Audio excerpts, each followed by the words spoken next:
Hello बच्चों, क्या हाल चाल। I hope you are doing well. बेटा आज हमारा लास्ट टॉपिक है मेटल्स एंड नॉन मेटल्स का, and topic is corrosion, the most important topic of metals and non metals. Okay, तो आज हम सीखेंगे करोजन क्या होता है, किस तरह से हम करोजन को प्रिवेंट करते हैं, कितने एग्जाम्पल्स हैं करोजन के, है ना, जो आपके एग्जाम्स में as far as your boards is concerned वो हम डिटेल में कवर करने वाले हैं। और लास्ट में हम देखेंगे अलॉयज का कंसेप्ट। ओके, तो स्टार्ट करते हैं हम बेटा करोजन से। अब करोजन क्या होता है बेटा, है ना, करोजन क्या होता है। देखो बेटा, आपने जब मेटल्स का स्टार्टिंग लेक्चर पढ़ा होगा तो आपने देखा होगा कि जो मेटल्स है इनका शाइनी सरफेस होता है, चमकदार सरफेस होता है बेटा, मेटल्स का शाइनी सरफेस होता है। लेकिन जब मेटल्स एक्सपोज होते हैं, किससे एक्सपोज करते हैं हम ना, किससे एक्सपोज करते हैं हम, एटमॉस्फेरिक एयर से या मॉइस्चर से या किसी और केमिकल से जब हम उनको एक्सपोज करते हैं बेटा, जो इनका सरफेस है वो खराब होता है, डिटीरियोरेट होता है। ओके, वो डल बन जाता है। तो उस डिटीरियोरेशन से जो आपका मेटल है वो खत्म होता है। तो इसी प्रोसेस को हम करोजन के नाम से जानते हैं। तो आपने क्या सीखा बेटा, करोजन क्या होता है। It is the deterioration of metal surface, यानी मेटल सरफेस खराब होती है। कैसे खराब होती है, इन द प्रेजेंस ऑफ, या तो मॉइस्चर के प्रेजेंस में, यानी वाटर के प्रेजेंस में, वाटर ड्रॉप्स के प्रेजेंस में, या तो किसके प्रेजेंस में, हवा के प्रेजेंस में, एयर के प्रेजेंस में, या किसी दूसरे केमिकल्स के प्रेजेंस में। अब वो केमिकल क्या हो सकता है बेटा, वो ऑक्साइड हो सकता है, यानी ऑक्सीजन का कंपाउंड हो सकता है, सल्फाइड हो सकता है, सल्फर का कंपाउंड हो सकता है, या कार्बोनेट का कंपाउंड हो सकता है। तो इस होल प्रोसेस को हम करोजन के नाम से जानते हैं। तो अगर आपसे कोई पूछेगा करोजन क्या है, बेटा करोजन है जब मेटल का सरफेस खराब होता है, डिटीरियोरेट होता है in the presence of moisture, air and some chemicals, तो उस प्रोसेस को हम करोजन के नाम से जानते हैं। यहां पे मैंने एग्जांपल्स लिए हैं बेटा, ये 3 एग्जांपल्स फेमस है, ये पहली वाली एग्जांपल, ये दूसरी वाली एग्जांपल और ये तीसरी वाली एग्जांपल। बेटा ये 3 एग्जांपल्स आपको बोर्ड्स में स्टडी करना है। तो जो ये पहली वाली एग्जांपल है, this is called as rusting of iron, है ना, ये है, ये जो एग्जांपल है this is called as rusting of iron. देखो बेटा, आपने देखा होगा कि किस तरह से यहाँ पे जो ब्राउन कलर का लेयर है वो चढ़ा है इस आयरन के ऊपर, खराब हो चुकी है ना, रस्ट बन चुका है, डल सरफेस बन चुकी है। तो ये कहलाता है rusting of iron. Okay, this is the image of rusting of iron, this is first example. और दूसरा एग्जांपल है tarnishing of copper, this is called as tarnishing of copper, है ना, टॉर्निशिंग ऑफ कॉपर। अब कॉपर के surface पे क्या हो चुका है, टॉर्निशिंग ऑफ कॉपर। ओके, अब कॉपर के सरफेस पे क्या हो चुका है, देखो बेटा ये प्योर कॉपर है, ब्राउन कलर का कॉपर है। अब इसी ब्राउन कलर के कॉपर के बगल में जो है ग्रीन कलर का ये लेयर चढ़ चुका है, ये सरफेस खराब हो चुकी है, इसी को हम कहेंगे कॉपर का करोजन होना, यानी ग्रीन कलर होना कॉपर का, और ये रफ सरफेस बन जाना, डल सरफेस बन जाना, इसी को हम कहेंगे कॉपर का करोजन। ओके, और तीसरा जो एग्जांपल है, ये मैंने एग्जांपल लिया है बेटा, this is called as tarnishing of silver, this is called as tarnishing of silver. Okay, तो टॉर्निशिंग ऑफ सिल्वर भी क्या है, ये करोजन का एग्जांपल है बेटा, टॉर्निशिंग ऑफ सिल्वर। अब जो है ना यहाँ पे देखो बेटा, जो सिल्वर है उसका शाइनी सरफेस होता है, सिल्वरी कलर होता है उसका। लेकिन जब हम इस सिल्वर को सालों के लिए एक्सपोज करते हैं ना, सालों तक यूज करते हैं बेटा, इस सिल्वर के ऊपर क्या होता है, इसके ऊपर बेटा ये ब्लैक कलर का लेयर चढ़ जाता है ना। तो इसी को हम कहते हैं टॉर्निशिंग ऑफ सिल्वर। ये ब्लैक सरफेस क्या होता है, ये ब्राउन सरफेस क्या बन जाता है, ये ग्रीन कलर क्या बन जाता है। अब इनको हम डिटेल में स्टडी करेंगे हर एक एग्जाम्पल में। देखो बेटा, पहली वाली एग्जाम्पल क्या है, रस्टिंग ऑफ आयरन, दूसरी वाली एग्जाम्पल क्या है, टॉर्निशिंग ऑफ कॉपर, तीसरी वाली एग्जाम्पल है टॉर्निशिंग ऑफ सिल्वर। ये तीनों एग्जाम्पल्स है करोजन के, तीनों में मेटल सरफेस खराब हो चुकी है, डिफरेंट डिफरेंट कलर आ चुका है, डल सरफेस बन चुका है। अब हमें डिटेल में स्टडी करना है कि रस्टिंग में क्या होता है, टॉर्निशिंग ऑफ कॉपर में क्या बनता है, ये ग्रीन कलर है ये क्या बनता है, टॉर्निशिंग ऑफ सिल्वर में जो ये ब्लैक कलर है ये क्या बनता है। अब हम एक एक एग्जाम्पल को डिस्कस कर लेते हैं। देखो, तो पहला है आपके पास बेटा रस्टिंग ऑफ आयरन। देखो बेटा, जब हम आयरन को एक्सपोज करते हैं मॉइस्ट एयर से, जब हम आयरन को, फॉर एग्जांपल ये आपका आयरन है बेटा, आयरन सॉलिड के फॉर्म में होता है। तो जब हम इस आयरन को एक्सपोज करते हैं, किससे एक्सपोज करते हैं, ऑक्सीजन और वाटर वेपर्स यानी O2 plus X times H2O, ये वाटर वेपर्स कोई भी हो सकता है ना, 2 3 10 15 20, है ना। तो ये जो है ना, ये जो O2 यानी oxygen in the presence of water X times water, this is called as moist air. तो कहने का मतलब ये है कि जब हम आयरन को मॉइस्ट एयर से एक्सपोज करते हैं, मॉइस्ट एयर, तो क्या होता है वहां पे बेटा, जो आपका आयरन है वो आयरन रिएक्ट करता है ऑक्सीजन और वाटर मॉलिक्यूल्स के साथ और बनाता है नया कंपाउंड, यानी आयरन के सरफेस पे बन जाता है नया कंपाउंड। वो कंपाउंड क्या है, that is Fe2O3 dot X times H2O। क्या बनता है बेटा, Fe2O3 dot X times H2O बेटा। This is called as hydrated ferric oxide. क्या नाम है इसका, Fe2O3 dot X times H2O का नाम क्या है बेटा, hydrated ferric oxide. This is called as hydrated ferric oxide. Okay, अब देख लिया बेटा, ये जो हाइड्रेटेड फेरिक ऑक्साइड है ना, यही रस्ट कहलाता है, यही ब्राउनिश कलर का वो फ्लेकी लेयर होता है, फ्लेकी लेयर। अब फ्लेकी लेयर का मतलब क्या है, फ्लेकी लेयर मतलब ये डिटैच होता है सरफेस से, आयरन के सरफेस से डिटैच होता है। ओके, तो फिर डिटैच होके फिर नया जो सरफेस है आयरन का वो एक्सपोज होता है मॉइस्ट एयर के साथ, फिर वहां पे रस्ट बन जाती है, वहां पे ब्राउनिश कलर का फ्लेकी लेयर बन जाता है। तो धीरे धीरे जो आपका आयरन है ये खत्म हो जाता है, डिटीरियोरेट हो जाता है। ओके, तो अगर मैं आपको दिखाऊं ये फेरिक ऑक्साइड है ना, ये जो है ना, ये ब्राउन कलर का, ये डिटैच सरफेस, इस ब्राउन कलर का सरफेस, तो यही आपका क्या है, हाइड्रेटेड फेरिक ऑक्साइड। यही आपका क्या है, Fe2O3, यही आपका बेटा है Fe2O3 dot X times H2O। Fe2O3 dot X times H2, यही फ्लेकी लेयर होता है रस्ट, ये ब्राउनिश कलर का होता है। ओके, तो ये था पहला example, that is rusting of iron. Rusting of iron, ये फ्लेकी लेयर होता है। फ्लेकी लेयर मतलब ये डिटैच होता है, ठीक है, ये डिटैच होता है। और दूसरा एग्जांपल है, that is called as tarnishing of copper. That is called as tarnishing of copper. देखो बेटा, जब आप कॉपर सरफेस को, जब आप कॉपर सरफेस को, मतलब कॉपर Cu होता है कॉपर, जब आप कॉपर सरफेस को एक्सपोज करते हैं, किससे एक्सपोज करते हैं, कार्बन डाइऑक्साइड, वाटर और ऑक्सीजन। ओके, ये तीनों कहां पे प्रेजेंट होते हैं बेटा, ये तीनों प्रेजेंट होते हैं एटमॉस्फेयर में। कहां पे प्रेजेंट होते हैं, ये तीनों प्रेजेंट होते हैं एटमॉस्फेयर में। यानी जब आप कॉपर को लॉन्ग टर्म के लिए एटमॉस्फेयर में एक्सपोज करते हो, तो कॉपर के ऊपर ग्रीन कलर चढ़ जाता है। आपने स्टैच्यू ऑफ यूनिटी देखा होगा, जो स्टैच्यू ऑफ यूनिटी था वो पहले बेटा क्या था, वो ब्राउन कलर का, शाइनी ब्राउन कलर का था। अगर आज देखोगे आप, स्टैच्यू ऑफ यूनिटी कॉपर का बना हुआ है, तो अगर आज देखोगे आप, जो स्टैच्यू ऑफ यूनिटी है वो ग्रीन कलर हो चुका है। वो इसी टार्निशिंग की वजह से हो चुका है बेटा, टार्निशिंग की वजह से। जो स्टैच्यू ऑफ यूनिटी है वो एक्सपोज है एटमॉस्फेयर से, तो वहां पे क्या बनता है, जो कॉपर है वो तीनों, ये तीनों केमिकल्स के साथ, है ना, तीनों केमिकल्स के साथ रिएक्ट करके एक नया सब्सटेंस बनाता है। और वो जो नया सब्सटेंस है, that is called as CuCO3 dot CuOH whole twice. बेटा एक ही कंपाउंड है और इस कंपाउंड का नाम है basic copper carbonate. This is called as basic copper carbonate. Okay, तो ये जो बेसिक कॉपर कार्बोनेट होता है ना बेटा, CuCO3 dot CuOH whole twice, यही ग्रीन कलर का होता है। क्या होता है बेटा, ग्रीन कलर। लेकिन वहां पे वो रस्टिंग ऑफ आयरन के केस में वो फ्लेकी लेयर था, फ्लेकी लेयर मतलब वो डिटैच होता था।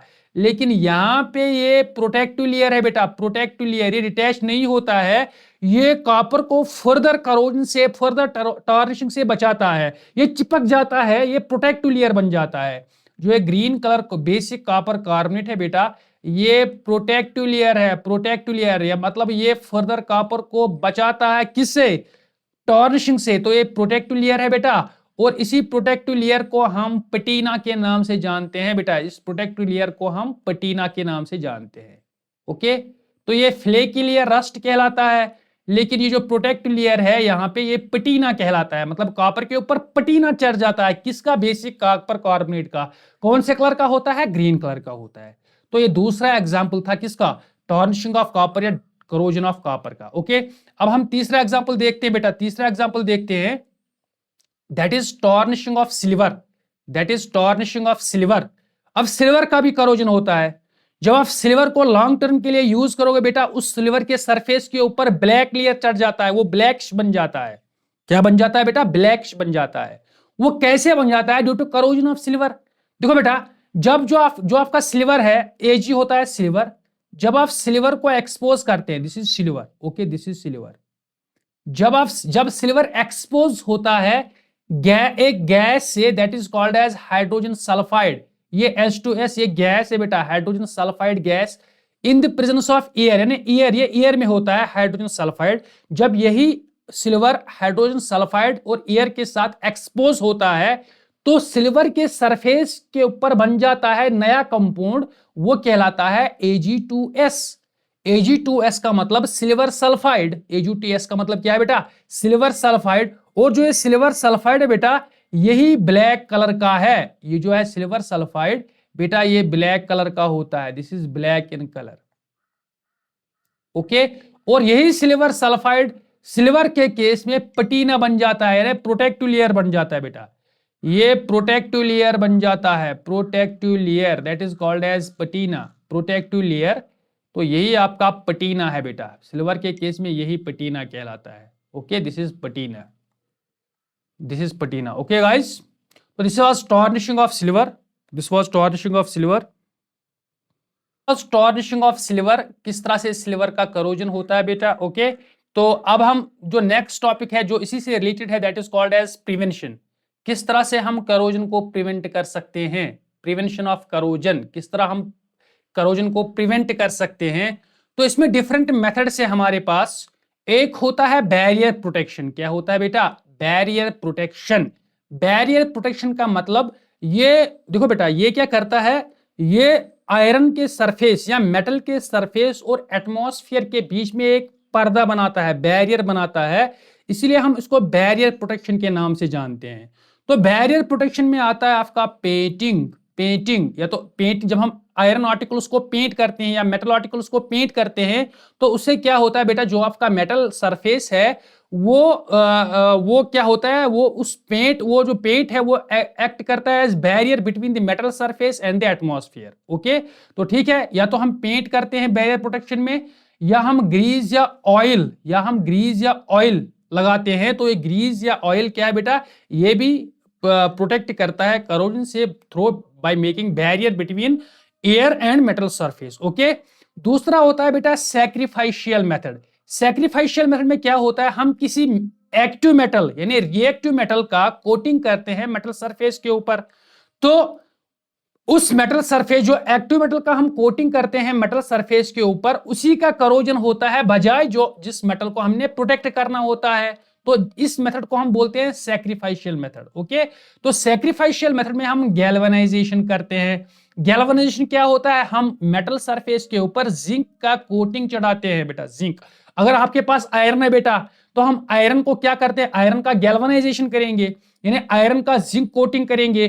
तो जिंक रिएक्टिव मेटल है बेटा, अब आयरन के बजाय किसका करोजन होगा, कौन रिएक्ट करेगा, जिंक रिएक्ट करेगा। तो इस तरह से हमारा जो आयरन है वो बच जाता है, ओके। और तीसरा मेथड है that is called as alloying. Alloying में हम देखो बेटा, हम मिक्सचर बनाते हैं मेटल्स का। फॉर एग्जांपल, आपका जो अलॉय है दैट इज स्टेनलेस स्टील। तो अगर हमें आयरन को बचाना होगा किससे, करोजन से, तो हम आयरन का मिक्सचर बनाते हैं, होमोजेनियस मिक्सचर बनाते हैं निकल और क्रोमियम के साथ। देखो बेटा, जो ये निकल और क्रोमियम है, ये वेरी लेस रिएक्टिव मेटल्स हैं, दे आर करोजन रेजिस्टेंट। जो आपका निकल और क्रोमियम है, दे आर करोजन रेजिस्टेंट, है ना, करोजन रेजिस्टेंट। तो अगर हमें आयरन को बचाना होगा किससे, करोजन से, तो हम इसका अलॉय बनाते हैं। अलॉय बनाते हैं किसके साथ, निकल और क्रोमियम के साथ, ओके। निकल और क्रोमियम के साथ अलॉय बनाते हैं। तो जो निकल और क्रोमियम है लीस्ट रिएक्टिव मेटल्स है, दे आर करोजन रेजिस्टेंट। इस तरह से आपका जो iron in the form of stainless steel है वो प्रिवेंट होता है किसे, करोजन से बेटा। तो ये तीन मेथड्स हैं, barrier protection, sacrificial protection and alloying, okay. तो अब हम बेटा एक और प्रोटेक्शन है that is called as cathodic protection, that is called as cathodic protection. अब इसका मतलब क्या है, देखो बेटा, कैथोडिक प्रोटेक्शन से भी हम करोजन को बचा सकते हैं।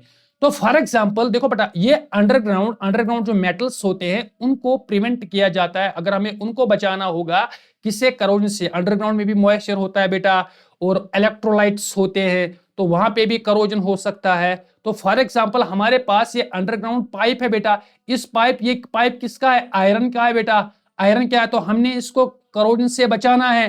करोजन क्या होता है, करोजन होता है ऑक्सीडेशन। देखो बेटा, करोजन क्या होता है, ऑक्सीडेशन। करोजन होता है ऑक्सीडेशन।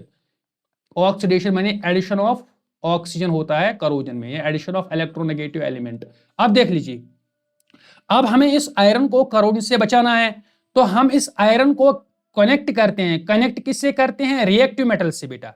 हमने यहां से एक वायर ली बेटा, इस वायर के एक टर्मिनल में हमने अपना आयरन रखा जिसको हमने प्रोटेक्ट करना है, और दूसरे एंड पे हम कोई रिएक्टिव मेटल लेते हैं बेटा। यहाँ पे जो मैग्नीशियम का ये रिएक्टिव मेटल लिया बेटा हमने, मैग्नीशियम का। ओके, तो यहाँ पे मॉइस्ट सॉइल है बेटा, यहाँ पे क्या है, यहाँ पे आयॉन्स है, इलेक्ट्रोलाइट्स है यहाँ पे बीच में, है ना। तो ये क्या बन जाती है, अब इस तरह से एक सेल बन जाती है। क्या बन जाती है बेटा, सेल बन जाती है। ओके, तो हमने क्या किया बेटा, जिस आयरन को हमें बचाना है किससे, करोजन से, उसको हमने कनेक्ट किया। किससे कनेक्ट किया बेटा, कनेक्ट किया मैग्नीशियम से। किससे कनेक्ट किया बेटा, मैग्नीशियम से, रिएक्टिव मेटल से।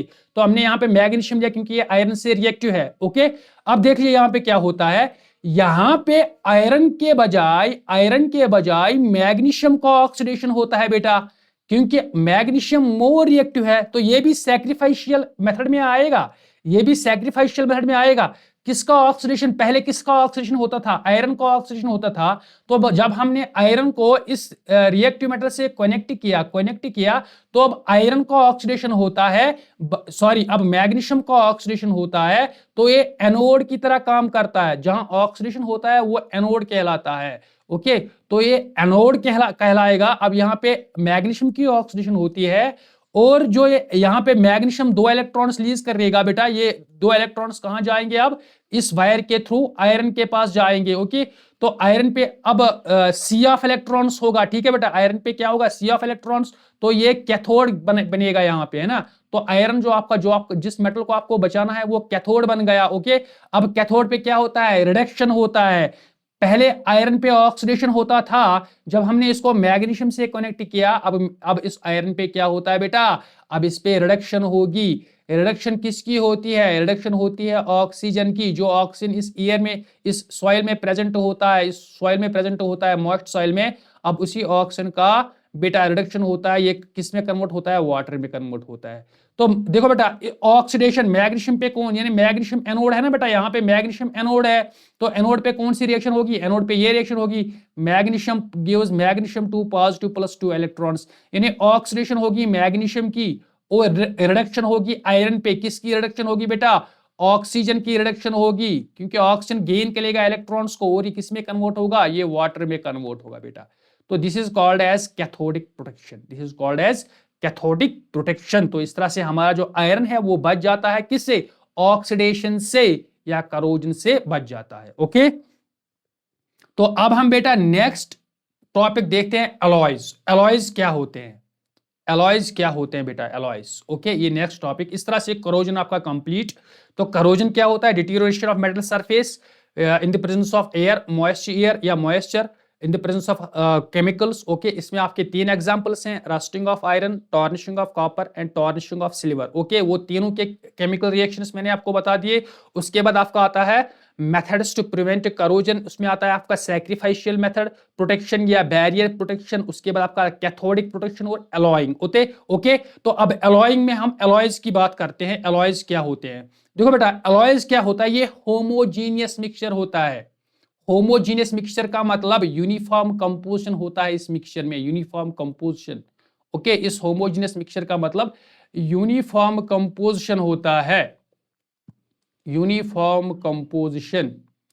तो दिस इज होमोजीनियस मिक्सचर, यानी यूनिफॉर्म कंपोजिशन होता है किसका, या तो ये दो या दो से ज्यादा मेटल्स का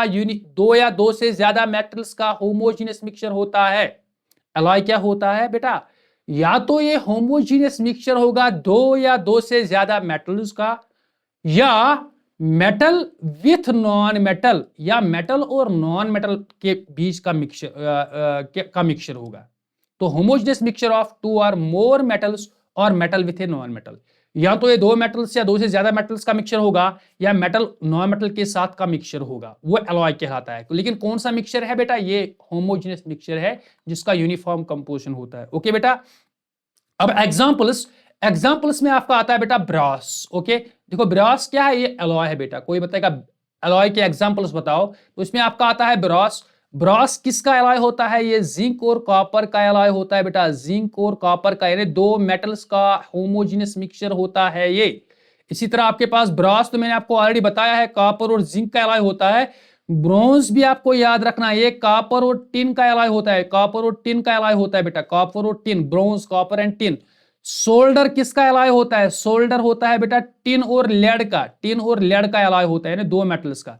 स्टेनलेस स्टील मैंने आपको ऑलरेडी बताया, ये आयरन, क्रोमियम एंड निकल का एलॉय होता है ना। कम से कम एलॉयज में इतना आपको पता होना चाहिए कि ये होमोजेनियस मिक्सचर होता है, metal with a non metal और मेटल टू और मोर मेटल्स का मिक्सचर होता है। इसमें दो तीन एग्जांपल्स आपको पता होने चाहिए जो इंपॉर्टेंट है, जिसमें आपका brass, bronze, solder, stainless steel, और भी एग्जांपल्स हैं वो आप एनसीईआरटी पे देख लीजिएगा, है ना। तो ये था आज का लेक्चर। करोजन क्या है, अलॉयज क्या है, protection of corrosion, examples of corrosion. This is all about today's lecture. Thank you so much.